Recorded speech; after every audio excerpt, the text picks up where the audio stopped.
आइए आपको सुनाते हैं ये एक्सक्लूसिव इंटरव्यू। और इस वक्त हमारे साथ जुड़ गए हैं जावेद अख्तर साहब। जावेद साहब, एनडीटीवी से बात करने के लिए बहुत बहुत शुक्रिया आपका। आपकी कुछ क्लिप्स देखी जो आप पाकिस्तान में बोल करके आए।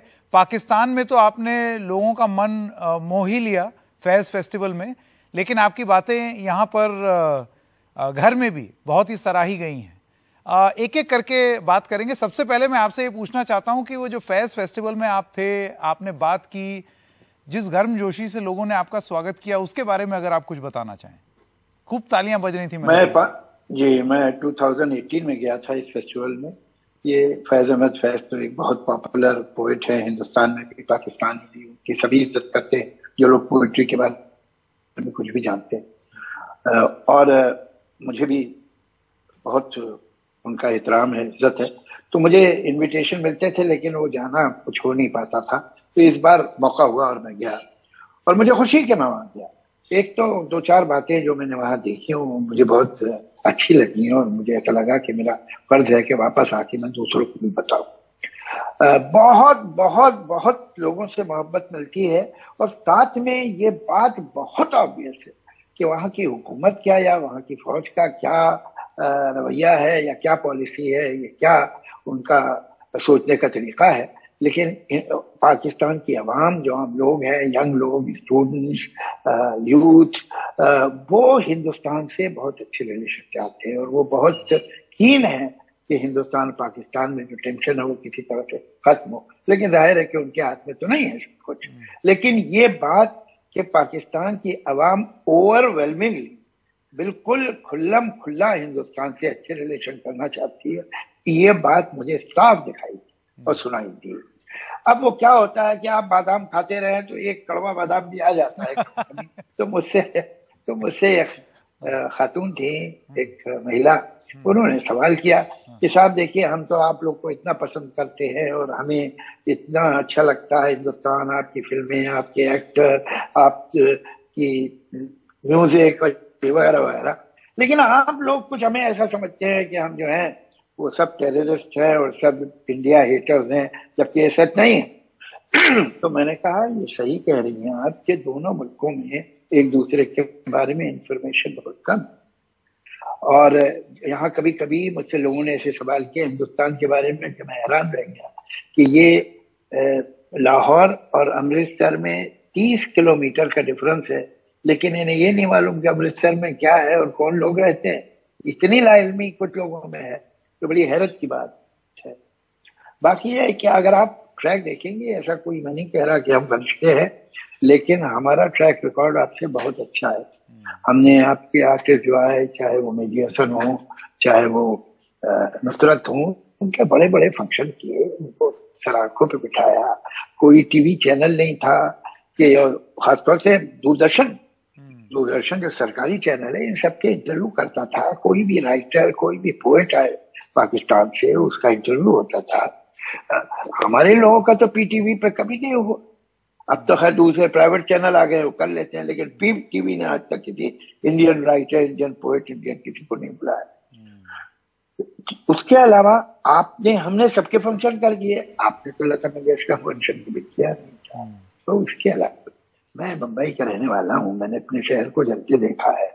तो वो लोग जिन्होंने किया था वो कोई नॉर्वे से या इजिप्ट से तो नहीं आए थे, आप भी जानती हैं। तो अब अगर ये शिकायत हमारे दिल में रहे कि वो लोग आज भी खुले घूम रहे हैं, तो आपको ये बात बुरा नहीं करना चाहिए, आपको समझना चाहिए बात। मैंने ये कह दिया, ये बड़ी बात नहीं है, मैं तो कह देता हूँ। बड़ी बात जो मुझे लगी कि पूरे हॉल ने इस पे क्लैप किया। बिल्कुल 3,000 आदमी, 3-3,500 आदमी चौका ब्लॉक उस हॉल में थे, जमीन पे बैठने की जगह नहीं थी, और बाहर 3,000 आदमी खड़े थे।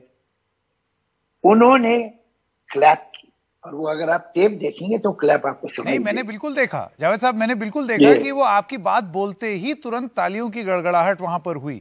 इसका मतलब जावेद साहब, आपको ये लगता है कि जो वहां की हुकूमत चाह रही है और कर रही है, और जो वहां की जनता चाह रही है, उसमें एक क्लियर डिफरेंस है। एक बहुत बड़ा डिफरेंस है। मतलब इनका बस चले तो ये सबके सब आज हिंदुस्तान से रिलेशन ठीक कर दे। उनको इतनी कीनने से, इतना एहतराम है, इतनी इज्जत है उनके दिल में हिंदुस्तान की आम आदमी की, इसलिए वो देखता है ना कि यहाँ क्या क्या हुआ है 75 साल में इस मुल्क में, कहाँ से कहाँ तक तरक्की की है, क्या क्या हुआ है। तो वो उसको जाहिर है कि क्यों नहीं उसको क्यूरियोसिटी होगी और क्यों नहीं दिलचस्पी होगी हिंदुस्तान के रिलेशन ठीक करने की। यहाँ देख लोग हजारों ऐसी चीजें हैं जो चाहेंगे कि भाई उनके समाज में भी वो आ जाए, वो आज़ादी, वो ख्याल और वो तमाम बातें जो कल्चरल एक्टिविटीज हैं, जो कॉर्पोरेट एक्टिविटीज हैं जिस लेवल पे हो रही है, जो इंडस्ट्रियलाइजेशन है इस मुल्क का, वो सब वो देखते हैं और उनको हैरत भी होती है, इज्जत भी होती है। वो अब उनकी हुकूमत को नहीं सूट करता हो या उनकी फौज को नहीं सूट करता हो, वो एक अलग बात है। लेकिन आम आदमी का हमें इस बात का, हम हिंदुस्तानियों को इस बात का ख्याल रखना चाहिए कि हम आम पाकिस्तानी और पाकिस्तानी फौज में क्या फर्क है इसे समझे। आपको लगता है जावेद साहब कि हिंदुस्तान में ये समझ है या और ज्यादा बनाने की जरूरत है? है भी और भी ज्यादा बनाने की जरूरत थी। मतलब मुझे याद है कि मेरे एक फिल्म इंडस्ट्री के डायरेक्टर दोस्त थे जो कई फिल्में बना चुके हैं, नाम लेना मुनासिब नहीं, उन्होंने कोई पाकिस्तानी प्ले का कैसेट देखा तो मेरे पास आए, बड़े हैरान थे, कहले जावेद साहब वो लाहौर में भी वैसी सड़कें होती है जैसे अपने मुल्क में। तो मैंने कहा तुम क्या समझ रहे कि वहां की सारी सड़कें सीधी जन्नत जाती है ऊपर, सामने जमीन पे नहीं होती।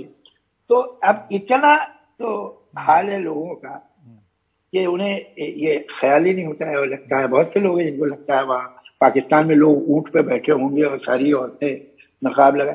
मैं 3 दिन, और मेरे साथ अतुल तिवारी भी थे और दूसरे लोग भी थे, आप उनसे पूछेगा, मैं पूरा ग्रुप था जो गया था। 3 दिन में मैंने तो एक बुर्का भी नहीं देखा, एक मैंने तो किसी लड़की किसी औरत को पर्दे में नहीं देखा। लेकिन हमको ये बात मालूम नहीं, वहां जो यंगर जनरेशन है लड़के लड़कियों की, वो बिल्कुल वैसी है जैसे हमारे किसी बड़े शहर की। Lahore is a big city, हो सकता है भाई गांव में कहाँ कहाँ, वो तो हमारे अभी ये सब है, अभी जहालत है बाकी है, लेकिन कम से कम अर्बन एरियाज में सब अब नहीं रहा है इतना। तो वही वहां they are completely modern, educated, sophisticated people.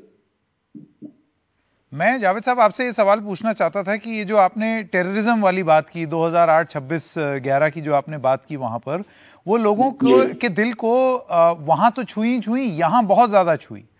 आप देख रहे होंगे कि आपकी क्लिप्स खासी वायरल हो रही हैं।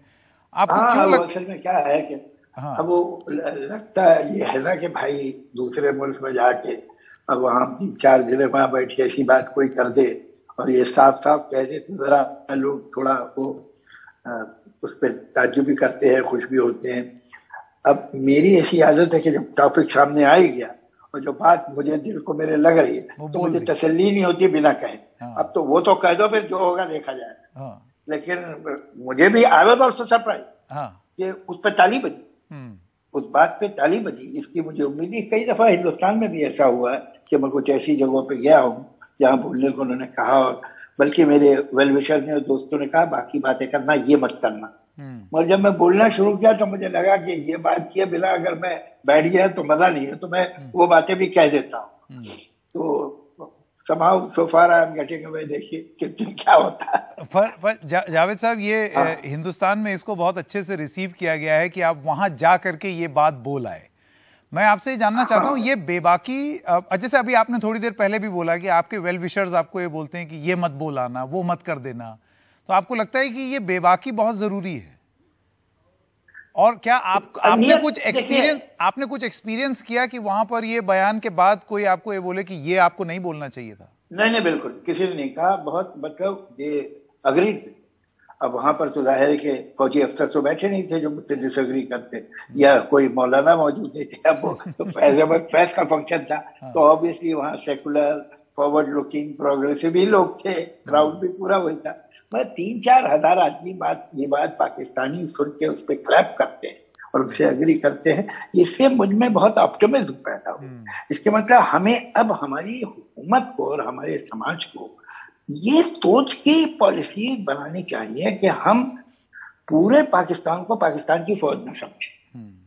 हमें क्या करना चाहिए मालूम नहीं, वो तो मेरे से मुझसे ज्यादा अक्ल उन लोगों में है जो इस मुल्क को चला रहे हैं। हम तो एक आम शहरी हैं, एक मामूली नागरिक है। कि ये जो डिफरेंस है, जो गैप है between the establishment army and the people, ये गैप हमें समझना चाहिए। और हमारा जो राब्ता है, हमारा जो कनेक्शन और संबंध है, वो हमें किसी तरह से वहां की इस अवाम से जो जंग नहीं चाहती, जो अमन चाहती है, जो हिंदुस्तान से दोस्ती चाहती है, अच्छा रिश्ता चाहती है, हमें उससे डेवलप करना चाहिए। पर जावेद साहब, आपको नहीं लगता है कि सरकारें जो हैं वो सरकारों से ही बात करेंगी? और इस लिहाज से आपको क्या लगता है, हम लोग बतौर सरकार, मैं देश की बात नहीं कर रहा, बतौर सरकार हम लोग कितने रिसेप्टिव हैं आपके इस इमोशन से कि वहां के लोग देखिए, सरकार से अलग? वो तो सरकार बताएगी, मगर लोग अलग हैं। अगर लोग अलग ना होते तो फिर उस मुल्क में फुल फ्लेजेड परफेक्ट डेमोक्रेसी होती। फौज का इतना गलबा क्यों होता? अगर फौज की ही मर्जी से लोग सोच रहे होते तो फिर तो बड़ी अच्छी बात थी फौज के लिए। लेकिन उन्हें मालूम है ना कि लोग अलग हैं और हम अलग हैं, लेकिन इनको चुप करके रखो। तो ये बात हमें समझनी चाहिए। और मैं जाहिर है कि हमारी हुकूमत के भी फराइज होते हैं, हम कोई लापरवाही तो सरहदों पे नहीं कर सकते ये छोटी मोटी बातों की वजह से। लेकिन ये जो मुझे दिखाई दिया है, उससे मुझे एक ही बात समझ में आई कि हमको पाकिस्तान को मोनोलिथ नहीं समझना चाहिए। कि ये जो पाकिस्तान का आर्मी जनरल है वो पाकिस्तान नहीं है। जो वहां की फौज कर रही है वो पूरे मुल्क की मर्जी है, ऐसा हमें नहीं मानना चाहिए। हम उस फौज की तरफ से चौकट दे रहे हैं, हम वहां पर ईंट का जवाब पत्थर से भी दे दे। लेकिन ये हाँ, जो लोग हमारी तरफ आने को बेचैन हैं या हमसे पुल बनाना चाहते हैं, उनको हम इनकी वजह से डिस्करेज न करें, बल्कि यह हमारे लिए जरूरी है कि हम उन्हें इंकरेज ही करें और उन्हें अपने पास लाएं जिस हद तक हो सकता है। एक जावेद साहब, आपकी एक स्पीच थी मुझे याद है, जिसमें आपने हिंदुस्तान के बारे में आप बात कर रहे थे। संभवतः शायद आखिरी दिन था आपका पार्लियामेंट में, जब आपने ये बोला कि यहां से जब आप निकलेंगे तो कितने मुल्क पार कर जाएंगे आप, आपको डेमोक्रेसी नहीं मिलेगी। जी जी, बिल्कुल बिल्कुल बिल्कुल, तो ये सही बात। हाँ, उसकी वजह ये है, उसकी वजह सिंपल ये है कि मैं तो ये समझता हूँ कि हिंदुस्तान डेमोक्रेसी के लिए ट्रेन हो रहा था कई हजार साल पहले। जिस मुल्क में बुनियादी उसका फिलॉसफी ये हो कि भाई आप कुछ सोचते हैं, ये कुछ सोचते हैं, ये कुछ सोचते हैं, कुछ सोचते हैं, ये भी अपनी जगह सही है, आप ये अपनी जगह सही है, ये अपनी जगह सही है। तो आपने जो डिसेंशन है उसको हमेशा से एक्सेप्ट किया कि लोग आपसे डिसएग्री कर सकते हैं। इसका मतलब ये नहीं कि वो खराब है, उनकी अपनी एतराज। बहुत कम लोग जानते हैं, मैं ये मौका अच्छा है आपको बताऊं, पूरी दुनिया में जो पहला ऑर्गेनाइज एथीस्ट मूवमेंट हुआ, एथीस्ट, वो हिंदुस्तान है। और कब? 3500 साल पहले। हमारा जो चारवाक और लोग समझते हैं कि इंडिविजुअल का नाम, ये एक मूवमेंट जिसमें बड़े बड़े फिलोसफर, बड़े पढ़े लिखे लोग थे। 3500 साल पहले उन्होंने, जैसे बृहस्पति थे, उन्होंने लिखा कि कोई सवाल ही नहीं होता कि मौत के बाद किसी भी तरह की जिंदगी, कोई सवाल, ये नॉनसेंस है। कोई सवाल ही नहीं होता है कि कोई बैठा हुआ है जो आपकी हर बात को देख रहा है और आपको कभी सजा देगा और कभी इनाम देगा। ये सब बेकार बातें। ये बात 3500 साल पहले चारवाक मूवमेंट की। तो हमारे यहाँ, अच्छा तो वो लोग भी क्या है भाई, आज तो क्या है, इस तरह की जो बात करते हैं, चाहे वो दाभोलकर हो कि वो पंसारे हों, तो उन्हें गोली मार दी जाती है। उन्हें गोली नहीं मारी गई थी, उनको भी संत मान लिया गया कि भाई ये भी एक फिलॉसफी है और उसको इज्जत दी गई। तो ये हमारे खून में ये है। कभी कभी मैं देखता हूँ कुछ लोग उसी को कम करने की कोशिश करते हैं और कर रहे हैं, वो अच्छी बात नहीं।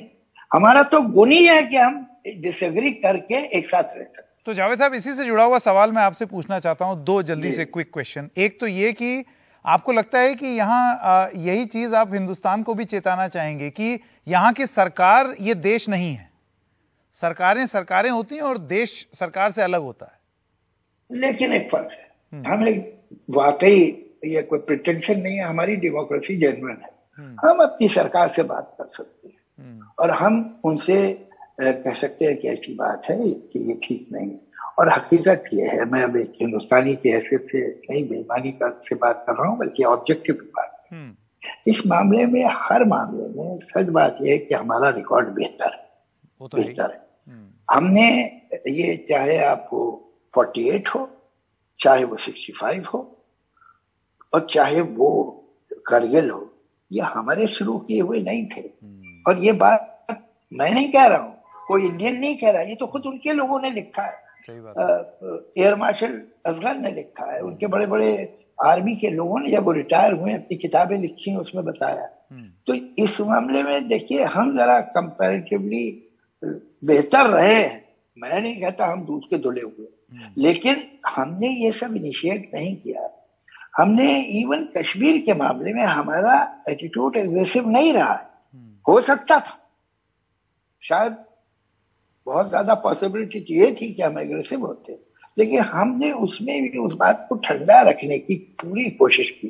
ये सारा जो एग्रेशन है वहां की आर्मी से, किस्सा ये है कि आर्मी अगर एक मुल्क को डोमिनेट करना चाहती है तो उसको अपने पड़ोसी से रिलेशनशिप तो होस्टाइल रखने पड़ेगा। हमारी हुकूमतों को ये प्रॉब्लम नहीं है कि भाई जब तक हम होस्टाइल रिलेशनशिप पाकिस्तान से नहीं रखेंगे तो हम पावर में कैसे रहेंगे। ना हमारी आर्मी को ये प्रॉब्लम कि हम अगर पाकिस्तान से हमने हॉस्टिलिटी नहीं रखी तो हमारा क्या हो। हमारी आर्मी निहायत इस मामले शरीफ एपॉलिटिकल है। इसी से जुड़ा हुआ जावेद साहब, एक मेरा आखिरी सवाल, क्योंकि आप ये रीजन की बात कर रहे हैं, मैंने वो स्पीच बहुत बारीकी से सुनी जो आप बोल रहे थे फैज फेस्टिवल में। आपने बोला कि रीजन्स ग्रो करते हैं और ये बहुत जरूरी है हम लोगों के लिए कि हमारा भी रीजन ग्रो करे। जी, ये उनसे कहना जरूरी था मेरे लिए। उनको ये बात समझनी चाहिए कि देखिए, आप नॉर्थ अमेरिका एक हालत में है, मोर और लेस, साउथ अमेरिका एक हालत में है, वेस्टर्न यूरोप एक हाल में है, ईस्टर्न यूरोप एक हाल में है, फार ईस्ट एक हाल में है, नॉर्थ ईस्ट एक अपना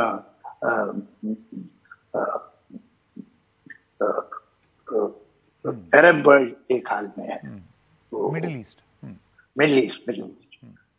तो ये जो साउथ एशिया है, हमने तो in spite of all this hostility या lack of friendship around us, यहाँ तक हम तो बहुत दूर तक आ गए, लेकिन हम इससे भी ऊपर जा सकते थे अगर हम लोगों ने भी, जैसे यूरोप में कॉमन मार्केट डेवलप। कौन सा यूरोप?